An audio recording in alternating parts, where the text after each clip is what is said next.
Untuk bisa bangkit setelah diterjang pandemi COVID-19, DPD Perbarindo Bali menggelar pelatihan penyusunan rencana bisnis BPR dengan aplikasi laporan yang diikuti oleh BPR Sebali. Tentunya kegiatan ini tetap dengan protokol kesehatan yang ketat. Dengan adanya rencana dari POJK, ada perubahan mengenai RBB. Untuk mengantisipasi hal tersebut, Perbarindo Bali menggelar pelatihan penyusunan rencana bisnis BPR dengan aplikasi laporan, sehingga bisa sesuai dengan apa yang ditetapkan POJK. Menghadirkan pembicara Lukas S. Mulyawan. Di tengah terjangan pandemi, BPR di Bali harus bisa bangkit kembali.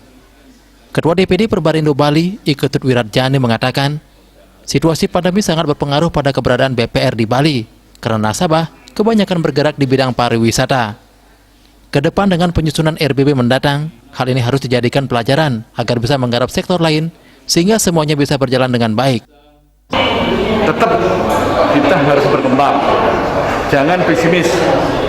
Kemarin kita sudah mengalami pengalaman bahwa kita tergantung kepada pariwisata. Untuk itu dalam menyusun RBB ini, mari kita robah. Jadi segmen apa yang memang masih berpotensi. Nah inilah jadi di antara teman-teman yang ada di BPR, kita harus saling tukar informasi kira-kira segmen apa yang berpotensi di dalam usaha kita di tahun 2022 agar tidak seperti masa-masa pandemi ini.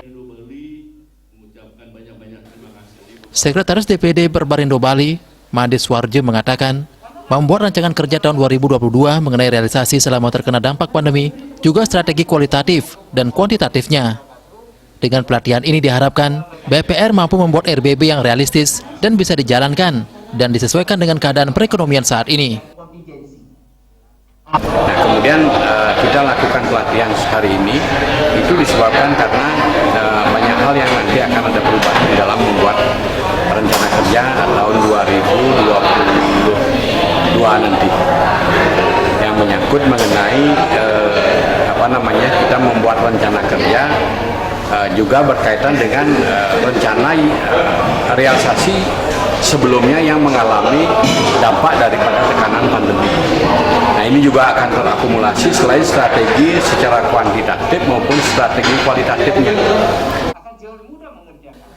Diharapkan dengan pelatihan ini, adanya pemahaman mengenai perubahan-perubahan di dalam merancang RBB bisa dipahami sehingga semuanya sesuai harapan. Di tengah pandemi, BPR harus bisa bertahan, bahkan bisa tumbuh baik dengan rancangan kerja yang sesuai dengan keadaan ekonomi sekarang. Ratna, Bali TV.